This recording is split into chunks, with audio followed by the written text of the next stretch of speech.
Di kota kecil bernama Tus, di wilayah Khurasan, pada akhir abad ke-5 Hijriah, lahirlah seorang anak yang kelak mengguncang dunia ilmu dan spiritual Islam. Namanya Muhammad bin Muhammad, yang kelak dikenal dengan gelar agung, Imam Al-Ghazali.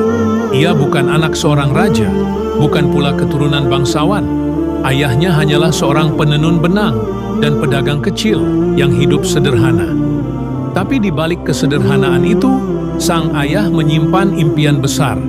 Impian agar anak-anaknya tumbuh menjadi ahli ilmu dan orang-orang saleh. Setiap kali melihat para ulama yang mengajarkan ilmu di masjid, sang ayah selalu menangis. Ia berkata, "Andai aku bisa menjadi seperti mereka, atau andai anak-anakku bisa menjadi seperti mereka." Namun takdir berkata lain. Sang ayah wafat ketika Imam Ghazali masih kecil. Sebelum ajal menjemput, ia berwasiat kepada sahabat dekatnya, seorang sufi yang miskin tapi berhati mulia. Ia titipkan Imam Ghazali dan adiknya, Ahmad, agar bisa dibimbing dan disekolahkan. Dengan sisa harta yang ada, sang sufi menyekolahkan keduanya ke tempat-tempat ilmu dasar. Tapi harta itu tak banyak. Setelah semuanya habis, ia berkata, "Wahai anak-anakku, aku telah mengajarkan kalian semampuku. Kini, pergilah, tuntutlah ilmu, dan semoga Allah memudahkan jalan kalian." Ghazali kecil tidak menyerah. Ia dan saudaranya melanjutkan perjalanan ilmu ke kota Jurjan. Ia menulis, mencatat, dan belajar dengan penuh semangat. Bahkan ketika tidak punya uang, ia tetap bertahan, sebab cintanya pada ilmu lebih besar daripada cintanya pada dunia. Di masa itu, Imam Ghazali pernah berkata, "Aku menuntut ilmu bukan karena Allah, tapi ilmu itu membimbingku hingga aku menuntutnya karena Allah." Itulah awal perjalanan seorang anak miskin dari Tus yang kelak akan menjadi cahaya bagi umat Islam. Seorang pemuda yang berjalan di antara debu dan kelaparan demi menjemput cahaya ilmu yang akan menerangi dunia hingga hari ini. Perjalanan ilmu Imam Al-Ghazali tak berhenti di kota kelahirannya. Setelah belajar dasar-dasar ilmu di Tus, ia melanjutkan perjalanannya ke kota Jurjan. Dengan bekal semangat dan tekad, ia menempuh perjalanan jauh demi seteguk ilmu. Tak peduli lapar, hujan, atau lelah, yang ia kejar bukan dunia, tapi kebenaran. Di Jurjan, Ghazali muda belajar kepada para ulama besar.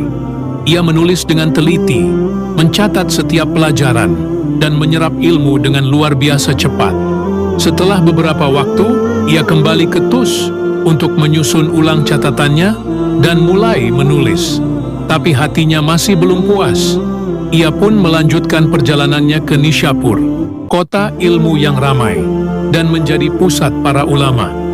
Di sanalah ia berguru kepada Imam Al-Haramain Al-Juwaini, sang imam besar di masanya. Di bawah bimbingan beliau, Ghazali mempelajari fikih, ushul fikih, kalam, dan filsafat. Dan di sana pula, kecerdasannya mulai bersinar terang. Ia bukan hanya murid biasa, ia menjadi murid unggulan. Dalam berbagai majelis ilmu, Ghazali muda seringkali tampil dalam debat ilmiah melawan para ulama senior, dan tak jarang ia mengungguli mereka dengan hujjah yang tajam dan argumentasi yang kuat. Namanya mulai dikenal. Dari seorang anak miskin di Tus, ia kini berdiri sejajar dengan para ahli ilmu terkemuka di dunia Islam. Namun Ghazali belum puas. Ia masih merasa harus terus mencari yang lebih tinggi dari sekadar ilmu lahir.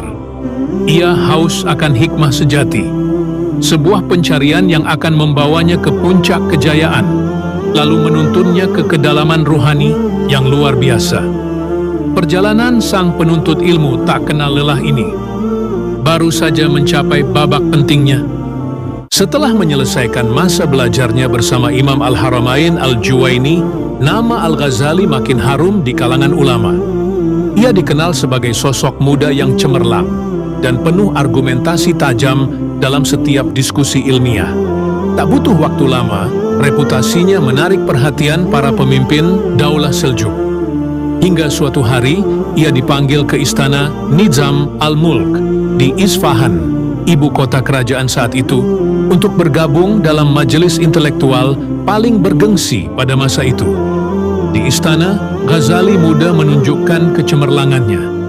Dalam debat-debat ilmiah yang melibatkan para ulama dan cendekiawan besar, hujahnya tak tertandingi. Bahkan lawan-lawan debatnya yang jauh lebih tua dan berpengalaman pun harus mengakui keunggulannya. Melihat kapasitas itu, Nizam al-Mulk mengangkatnya sebagai guru besar di Madrasah Nizamiyah Baghdad, sebuah posisi prestisius yang hanya diberikan pada ulama terkemuka. Ghazali pun berangkat ke Baghdad. Di sanalah ia mulai mengajar, menulis, dan membangun reputasi sebagai ulama besar. Ribuan murid datang dari penjuru dunia Islam untuk duduk di majelis ilmunya. Namun kejayaan itu hanyalah awal dari babak baru yang lebih besar. Di tengah kemasyhurannya sebagai pengajar di Nizamiyah, sebuah tantangan besar mulai muncul. Arus pemikiran batiniyah yang berbahaya bagi akidah umat. Dan Ghazalilah yang akan berdiri di garis depan untuk menjawabnya. Setelah resmi menjadi guru besar di Madrasah Nizamiyah Baghdad, nama Imam Al-Ghazali semakin bersinar di dunia keilmuan Islam. Majelisnya dipenuhi para penuntut ilmu dari berbagai negeri. Setiap hari, Baghdad menjadi saksi lahirnya hujah-hujah ilmiah dari seorang ulama yang tak hanya fasih dalam fikih, tetapi juga menguasai filsafat, logika, dan tasawuf. Namun, di balik gemerlap dunia ilmu itu, Daulah Seljuk menghadapi ancaman besar, gerakan Syiah Batiniyah. Kelompok ini menyebarkan ajaran-ajaran rahasia yang membingungkan umat, mencampurkan penafsiran berlebihan dengan sikap fanatik kepada para imam mereka. Bukan hanya ajaran mereka yang menyimpang, tetapi cara mereka pun berbahaya. Mereka diam-diam masuk ke lingkungan pemerintahan dan kekuasaan untuk menyebarkan pengaruhnya. Nizam al-Mulk melihat bahaya itu. Ia memanggil Al-Ghazali bukan hanya sebagai guru besar, tapi juga sebagai benteng pemikiran Ahlus Sunnah. Ghazali diminta menulis bantahan ilmiah terhadap batiniyah, dan beliau menyanggupinya dengan penuh tanggung jawab. Maka lahirlah karya monumentalnya, Fadha'i al-Batiniyah, Skandal Batiniyah. Dalam kitab ini, Ghazali membongkar bagaimana kelompok ini menggunakan tafsir batin yang licik untuk memanipulasi ajaran Islam. Ia juga menjelaskan bagaimana mereka menutup pintu ijtihad dan menjadikan umat tergantung sepenuhnya pada para imam mereka. Kitab itu mengguncang dunia keilmuan. Para ulama memujinya, sementara pendukung batiniyah marah besar. Bahkan, kabar beredar bahwa nyawa Al-Ghazali mulai terancam karena isi kitab tersebut. Tapi beliau tetap berdiri teguh, tak goyah oleh ancaman. Ketegangan pun semakin meningkat, kabar mengerikan mulai sampai ke Baghdad tentang kemunculan sayap militer rahasia dari gerakan batiniyah. Para pembunuh bayaran yang kelak dikenal sebagai Hasasin. Dan kini, bayang-bayang ancaman itu mulai mengarah kepada para ulama yang lantang membongkar kebusukan mereka. Tahun 1092 Masehi, dunia Islam diguncang oleh gelombang teror baru. Di balik jubah keilmuan yang sedang mekar di Baghdad, bayang-bayang kegelapan mulai merayap. Sebuah kelompok rahasia, sayap militer dari Syiah Batiniyah, muncul dengan metode yang mengerikan, pembunuhan politik. Mereka dikenal sebagai Hasasin, para pembunuh bayaran yang terlatih, fanatik, dan siap mengorbankan nyawa demi tugas mereka. Dengan pisau tersembunyi dan penyamaran cerdik, mereka menyusup ke kota-kota besar, mengincar tokoh-tokoh penting Ahlus Sunnah yang dianggap musuh ideologis mereka. Sasaran utama mereka tak lain adalah Nizam al-Mulk, Perdana Menteri paling berpengaruh dalam sejarah Daulah Seljuk. Di balik kehebatannya membangun sistem pendidikan melalui Madrasah Nizamiyah, ia juga dikenal sebagai benteng politik dan intelektual yang menahan laju penyimpangan batiniyah. pada 10 Ramadan 485 Hijriah, bertepatan dengan 14 Oktober 1092 Masehi, tragedi itu terjadi. Saat Nizam al-Mulk tengah melakukan perjalanan bersama rombongan kerajaan menuju Baghdad, ia disergap oleh seorang pembunuh yang menyamar sebagai darwis. Peristiwa itu terjadi di wilayah Nahavan, Persia, sebuah titik strategis yang menjadi jalur antara istana dan pusat kekuasaan. Tanpa ampun, sang pembunuh menusukkan belati ke tubuh sang wazir. Nizam al-Mulk wafat seketika, dan kabar kematiannya mengguncang seluruh dunia Islam. Kepergiannya tak hanya kehilangan seorang negarawan, tapi juga pelindung ulama, termasuk Imam Al-Ghazali. Di Baghdad, ketegangan memuncak. Kecurigaan, kecemasan, dan ketakutan mulai menyelimuti para ilmuwan dan pemimpin. Para ulama yang lantang mengkritik batiniyah kini hidup dalam bayang-bayang ancaman nyata. Ghazali, yang telah menulis kitab Fadaih al-Batiniyah, menjadi salah satu target utama berikutnya. Tapi Imam Al-Ghazali tak gentar. Di tengah gelombang teror, beliau tetap mengajar, tetap menulis, tetap berdiri sebagai pilar kebenaran. Meskipun langit Baghdad mendung oleh ketakutan, cahaya ilmunya tak pernah padam. Dan kisah akan berlanjut dengan bagaimana Ghazali dan Kesultanan Seljuk menghadapi badai teror ini pasca wafatnya Nizam al-Mulk akibat tusukan senyap seorang hasasin. Kekacauan menyelimuti jantung Daulah Seljuk. Ketakutan merayap dari istana hingga madrasah. Para ulama dibayangi teror dan para pejabat tak lagi merasa aman.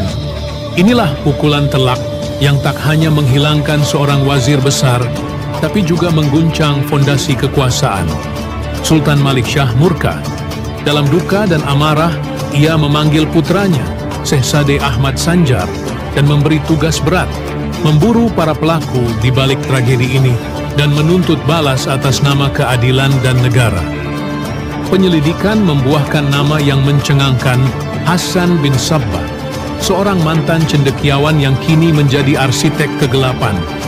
Ia dikenal licik, karismatik, dan kejam.